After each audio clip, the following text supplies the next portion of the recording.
ಪುರಾತನವಾದ ಗವಿಗಂಗಾಧರೇಶ್ವರ ದೇವಸ್ಥಾನವು ಬೆಂಗಳೂರಿನ ಗವಿಪುರಂನಲ್ಲಿ ನೆಲೆಯೂರಿದೆ. ಈ ದೇವಾಲಯವನ್ನು ನೂರಾರು ವರ್ಷಗಳ ಹಿಂದೆ ಕೆಂಪೇಗೌಡರು ಜೀರ್ಣೋದ್ಧಾರ ಮಾಡಿದ್ದರು.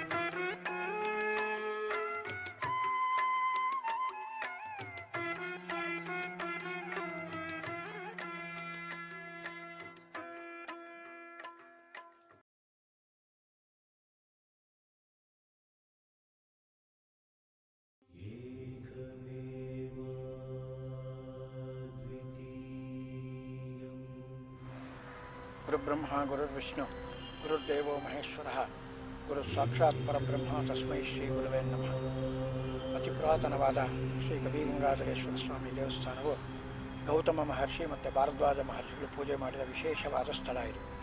ಪ್ರಾತರಾಂತ ವಾರಣಾಸ್ಯ ಮಾಧ್ಯಾಹ್ನೇ ಗಂಗಾಧರ ಸಂಧ್ಯಾ ಶಿವಗಂಗಾತು ತ್ರಿಕಾಲ ಪೂಜೆ ಮುಗಿತು. 3 ಕಾಲದ ಪೂಜೆಯನ್ನು ಋಷಿಗಳು ಪ್ರಾತಃ ಕಾಲ ಕಾಶಿಯಲ್ಲೂ, ಮಧ್ಯಾಹ್ನ ಇಲ್ಲೂ, ಸಂಧ್ಯಾಕಾಲ ಶಿವಗಂಗೆಯೊಳಗೂ ಮಾಡ್ತಾಯಿದ್ರು ಅಂತೇಳಿ ಒಂದು ಪ್ರತೀತಿ.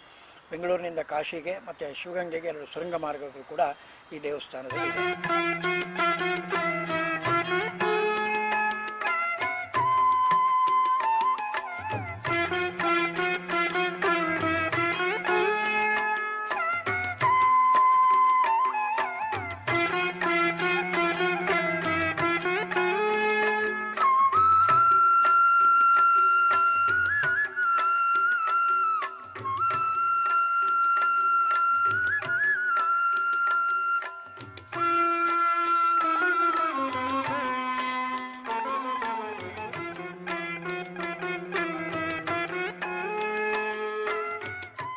ಎಲ್ಲ ಶಿವಾಲಯಗಳು ಪೂರ್ವ ಪಶ್ಚಿಮ ಉತ್ತರಾಭಿಮುಖವಾಗಿದ್ದರೆ ಈ ಶಿವಾಲಯ ಇಲ್ಲಿ ದಕ್ಷಿಣಾಭಿಮುಖವಾಗಿದೆ. ದಕ್ಷಿಣಾಭಿಮುಖವಾಗಿ ಮೂಲಮೂರ್ತಿ ಇದ್ದಾರೆ ಅಂದರೆ ಕ್ಷಿಪ್ರ ಪ್ರಸಾದ ಅಂತ ಮೂಲಮೂರ್ತಿನೇ ಇಲ್ಲಿ ದಕ್ಷಿಣಾಮೂರ್ತಿ ಆಗಿರೋದ್ರಿಂದ ಸ್ವಾಮಿ ಬೇಗ ಅನುಗ್ರಹ ಮಾಡುವಂಥ ವೈಶಿಷ್ಟ್ಯತೆ ಕೂಡ ಒಂದು ಇಲ್ಲಿದೆ. ಎಲ್ಲ ಶಿವಾಲಯಗಳಲ್ಲೂ ಅಮ್ಮನವರು ಎಡಭಾಗದಲ್ಲಿದ್ದರೆ ನಮ್ಮ ದೇವಸ್ಥಾನದಲ್ಲಿ ಅಮ್ಮನವರು ಬಲಭಾಗದಲ್ಲಿದ್ದಾರೆ. ಶಕ್ತಿಶ್ಚಿತ್ತರನುತ್ತಮುತ್ತಮಂ ಅಂತ ಒಂದು ಶಾಸ್ತ್ರವಾಕ್ಯ. ಅಂದಿನಿಂದ ಇಂದಿನವರೆಗೂ ಈ ದೇವಾಲಯದಲ್ಲಿ ಪೂಜೆ ಪುನಸ್ಕಾರಗಳು ನಡೆಯುತ್ತಲೇ ಬರುತ್ತಿವೆ.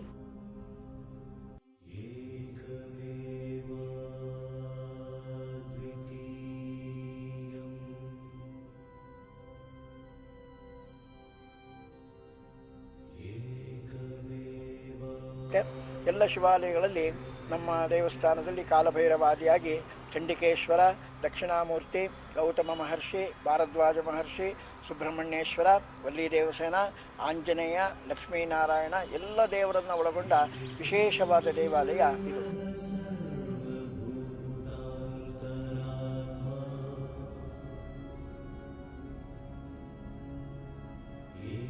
ಕೆಲವು ಭಕ್ತಾದಿಗಳಿಗೆ ಕೆಲವು ದೇವರ ಮೇಲೆ ಬಹಳ ಪ್ರೀತಿ ಇರುತ್ತೆ, ಆದರೆ ಎಲ್ಲ ದೇವರನ್ನು ನಮಸ್ಕಾರ ಮಾಡ್ತಾರೆ.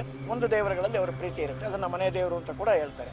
ಆ ರೀತಿಯಾಗಿ ನಮ್ಮ ದೇವಸ್ಥಾನದಲ್ಲಿ ಎಲ್ಲ ದೇವರುಗಳು ಇರೋದ್ರಿಂದ ಎಲ್ಲ ರೀತಿಯ ಭಕ್ತಾದಿಗಳಿಗೂ ಅನುಕೂಲಕರವಾದ ವಿಶೇಷವಾದ ಸಾನ್ನಿಧ್ಯ ಈ ಗವಿಗಂಗಾಧರೇಶ್ವರನ ದೇವಸ್ಥಾನ.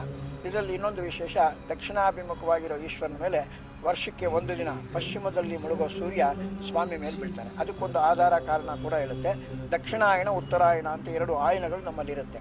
ಆ ದಕ್ಷಿಣಾಯಣದಲ್ಲಿ ಸೂರ್ಯ ಏನು ಸಂಚಾರ ಮಾಡಿರ್ತಾನೆ, ಉತ್ತರಾಯಣವನ್ನು ಪ್ರವೇಶ ಮಾಡಬೇಕಾದ್ರೆ ಶಿವಪೂಜೆಯ ನಂತರವೇ ಉತ್ತರಾಯಣವನ್ನು ಪ್ರವೇಶ ಮಾಡುವಂಥ ಒಂದು ವೈಶಿಷ್ಟ್ಯತೆ ಕೂಡ ಇಲ್ಲಿದೆ.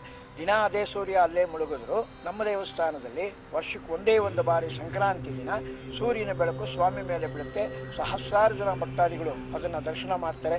ಅದಕ್ಕೆ ನಮ್ಮ ಮಾಧ್ಯಮ ವರ್ಗದವರು ಎಲ್ಲರಿಗೂ ದರ್ಶನಕ್ಕೆ ಅನುಕೂಲ ಆಗೋ ರೀತಿಯಲ್ಲಿ ಈ ಮಾಧ್ಯಮದ ಮೂಲಕ ಕೂಡ ಅದನ್ನು ಪ್ರಚಾರ ವಿಚಾರ ಎರಡೂ ಮಾಡ್ತಾರೆ. ಇದೊಂದು ವೈಶಿಷ್ಟ್ಯವಾದ ವಿಷಯ. ಮಾಘಶುದ್ಧ ಪೌರ್ಣಿಮೆಯಂದು ಸ್ವಾಮಿಗೆ ನವಾಹ ದಿನ ಪದ್ಮೋತ್ಸವ, 9 ದಿನಗಳ ಕಾಲ ವಿಶೇಷವಾದ ಬ್ರಹ್ಮೋತ್ಸವ ಕೂಡ ಇಲ್ಲಿ ನಡೆಯುತ್ತೆ. ಹೆಚ್ಚಿನ ರೀತಿಯಲ್ಲಿ ಶಿವರಾತ್ರಿಯ ದಿನ ಸ್ವಾಮಿಗೆ ಸಹಸ್ರಾರು ಅಭಿಷೇಕಗಳಾಗಿ ಬಹಳಷ್ಟು ಭಕ್ತಾದಿಗಳಿಗೆ ವಿಶೇಷವಾಗಿ ಒಂದು ದರ್ಶನ ಭಾಗ್ಯವನ್ನು ಕೂಡ ಈ ನಮ್ಮ ದೇವಸ್ಥಾನದಲ್ಲಿ ಸಿಗುತ್ತೆ. ಇದರ ನಂತರ ಗೌತಮರ ಕಾಲದ ನಂತರ ಮಾಗಡಿ ಕೆಂಪೇಗೌಡರು ಒಂದು 500 ವರ್ಷಗಳ ಹಿಂದೆ ಈ ದೇವಸ್ಥಾನವನ್ನು ಜೀರ್ಣೋದ್ಧಾರ ಮಾಡಿದರೆ ಅವರ ಕುರುಹಾಗಿ ಸೂರ್ಯಪಾನ, ಚಂದ್ರಪಾನ ಅಂತ 2 ಶಿವನ ಲಾಂಛನಗಳು, ತ್ರಿಶೂಲ, ಡಮರುಗ 2 ಶಿವನ ಆಯುಧಗಳನ್ನು ಈ ದೇವಸ್ಥಾನದಲ್ಲಿ ಏಕಾಂತ ಶಿಲೆಯಲ್ಲಿ ನಿರ್ಮಾಣ ಮಾಡಿದ್ದಾರೆ. ಇದೊಂದು ಬಹಳ ವಿಶೇಷಕರವಾದ ಮಹತ್ತರವಾದ ಈ ಗವಿಗಂಗಾಧರೇಶ್ವರ ದೇವಸ್ಥಾನ. ವಿಶೇಷವಾಗಿ ಭಕ್ತಾದಿಗಳು ಬಂದು ಆ ಸ್ವಾಮಿಯನ್ನು ದರ್ಶಿಸಿ ಪರಿಪೂರ್ಣವಾದ ಅವರ ಅನುಗ್ರಹ ಪಡೀಲಿ ಅಂತೇಳಿ ಈ ಮಾಧ್ಯಮದ ಮುಖಾಂತರ ತಮ್ಮೆಲ್ಲರಿಗೂ ಭಿನ್ನಪಡಿಸ್ತಾ ಇದ್ದೀನಿ.